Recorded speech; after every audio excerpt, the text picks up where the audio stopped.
चलिए, तो आज जो हम चैप्टर शुरू करने वाले हैं वो बड़ा ही व्यवहारिक चैप्टर है, उससे सब लोग परिचित हो। कोई ऐसा नहीं है कि जो है जिंदगी में जिसने यूज ना करा हो, समझिए। जैसे कि खरीदारी तो सबने करी होगी, है ना? नहीं खरीदी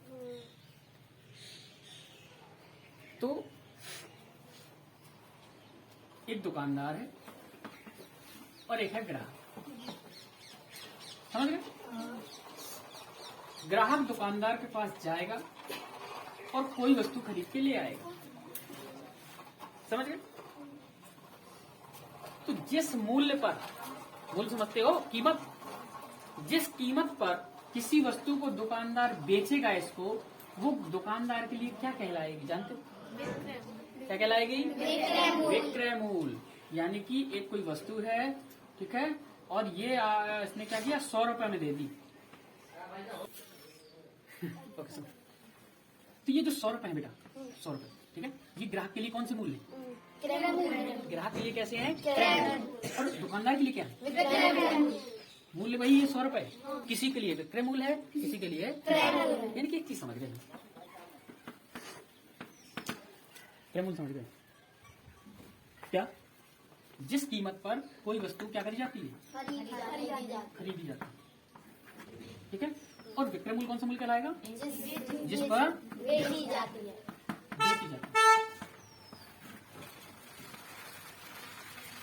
ठीक है।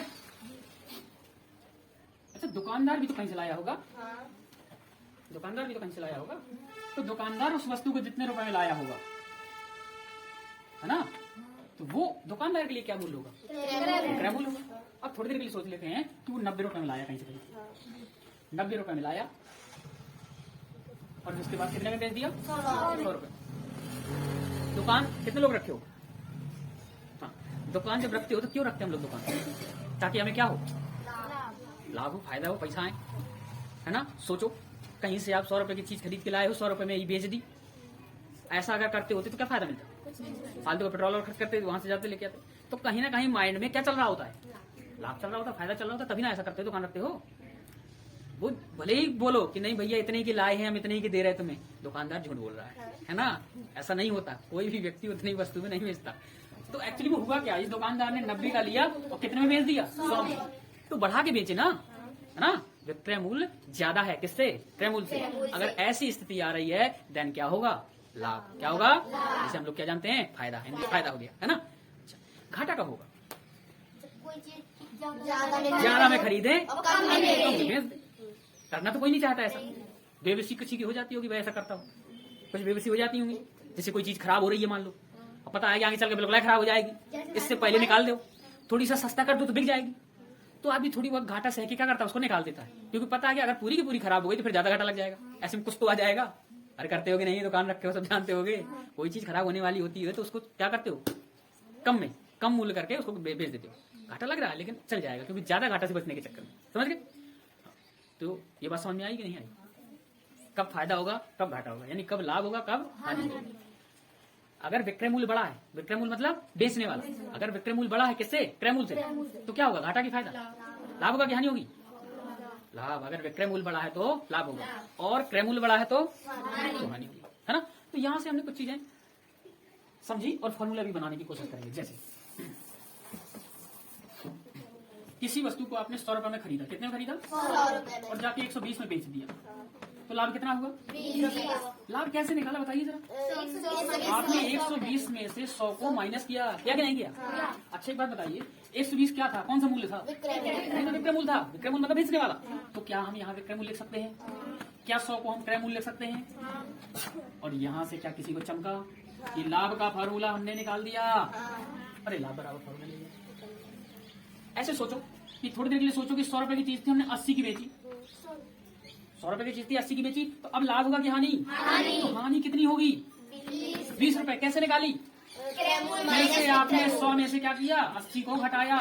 बड़े से छोटा ही तो घटाओगे। तो 100 है क्या? ये तो क्रय मूल्य था। और इस बार क्या किया? विक्रय मूल्य घटाया।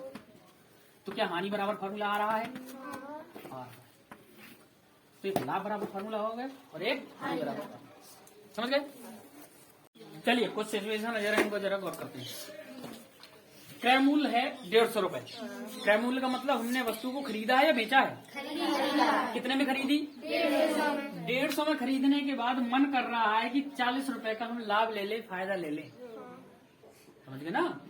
अब मान लीजिए खुशबू लेके आई कोई चीज 150 रुपए की और सुलोचना है उसकी दोस्त बिल्कुल गहरी वाली, उसको बेचना चाहती है वो। बचिए है ना? अब बेचना चाह रही है और सोच रही है कि करीबी दोस्त है इसलिए केवल कितने रुपए का फायदा ले ले? 40। तो कोई बता सकता है कि कितने में बेचेगी वो? कितने में? 190 में। यानी विक्रय मूल्य, बेचने वाला मूल्य हमने निकाल लिया। कैसे? 150 में 40 को जोड़कर। और 150 क्या था? क्रय मूल्य। और 40 क्या था? लाभ। यानी कि यहाँ से एक फॉर्मूला और बन गया हमारे सामने। विक्रय मूल्य अगर निकालना हो तो एक फॉर्मूला है क्या? क्रय मूल्य प्लस लाभ। तो जो समझदार हैं, जिनको समीकरण आते हैं, उन्हें तो लिखने की जरूरत नहीं है ना रटने की जरूरत है। लेकिन कुछ लोग ऐसे हैं जिन्हें समीकरण अच्छे से नहीं आते, वो रट्टू तोता बनना चाहते हैं, तो रट सकते हैं, ये फॉर्मूला भी लिख सकते हैं और आंसर पता चल ही गया है इसका, है ना? कितना? 150 + 40 = 190। ठीक है? जिनको समीकरण आते हैं वो पहले वाले समीकरण से ही लगा सकते हैं, पहले वाले फॉर्मूले से।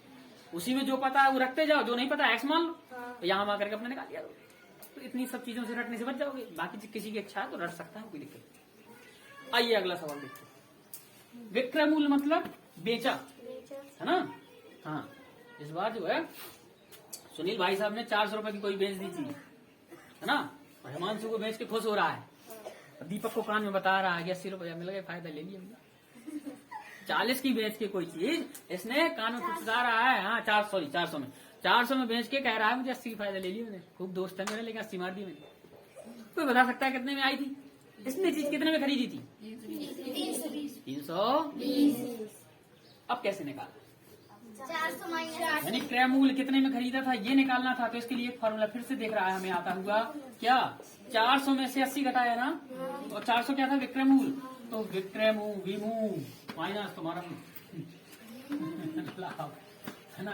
तो विक्रय मूल्य माइनस लाभ। कितना समझ में आ रही है? तो फॉर्मूले से बेहतर तो तुम ऐसे ही बता देते हो, मुखातिर, है ना? फॉर्मूला बिना लगाए। लेकिन किताब में सवाल आ जाए तो फिर क्या करो? फिर तो कायदे से लगाना पड़ेगा ना, इसलिए फॉर्मूले भी जरूरी है। वरना ये सवाल तो ऐसे हैं कि तुम खुद ऐसे कर सकते हो।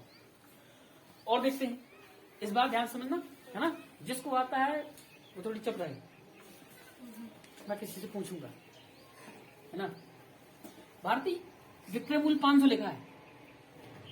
ये विक्रय मूल्य का मतलब समझ रहे हैं आप? कैसा मूल्य? क्या किया है? वस्तु को खरीदा है या बेचा है? इतने में बेचा है। कितने में बेचा है? 500 में। और 500 में बेचने के बाद आपको पता चल गया कि 120 रुपया का तुम्हें घाटा लग गया, हानि हो गई। तो कितने में खरीदी होगी आपने वो चीज? मान लीजिए साक्षी को कोई चीज आपने 500 में बेच दी और बाद में पता चला कि लोग हमें तो घाटा लग गया 120 रुपए का। तो फिर कितने में खरीदी थी आपने?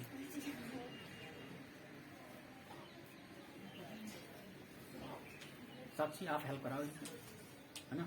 घाटा लगा बेचारी, सदमे में। तुम बताओ, 500 की इसने कोई चीज खरीदी और आपको बेच दी, इसमें उसको घाटा हो गया 120 रुपए का। बता दो कितने में खरीदी थी? 480 में खरीदी थी। 480 में खरीदी और 500 में आपको बेचा, तो इसमें घाटा हो गया उसका। लॉजिकल बात बताइए। 380 में खरीदी होगी और 500 में बेची, तो घाटा लग गया बेचारी को, है ना? अरे राम, हम बताएं भाई साहब, हम बताएं। एक मिनट। हाँ आप बेच के सो। 620 भाई साहब, यही हमारा बोलो, सही है। कहाँ सो रहे हो? क्या सोच रहे हो? अरे कम में अगर खरीदी होगी तो फिर घाटा किस बात का? घाटा तो तब लगा होगा ना जब ज्यादा में खरीदी होगी और बेच कम में रहे होगे, तभी ना लगेगा घाटा। तो ज्यादा में खरीदी होगी ना, तो 500 से तो ज्यादा ही आंसर आना चाहिए तुम्हारा। 500 से नीचे कैसे आ गए? अब इसको 120 को इसमें जितना घाटा लगा उतना जोड़ो, जितने का घाटा लग गया वही तो जोड़ोगे उसमें। तो कितना आया? 620। तो एक फॉर्मूला और आप किया, क्रय मूल्य बराबर, देखो क्रय मूल्य बराबर एक फॉर्मूला ये है ना? एक ये भी आ रहा है, देखो क्या आया? विक्रय मूल्य प्लस हानि, ये फॉर्मूला ये। तो जिसको समझ में नहीं आता है वो नोट कर सकता है, क्योंकि बाद में हम कोई एक्सक्यूज नहीं सुनेंगे कि हमें समझ में नहीं आया था। तो दूसरा तरीका है फॉर्मूला, और समझ में आ गया हो तो कोई बात नहीं।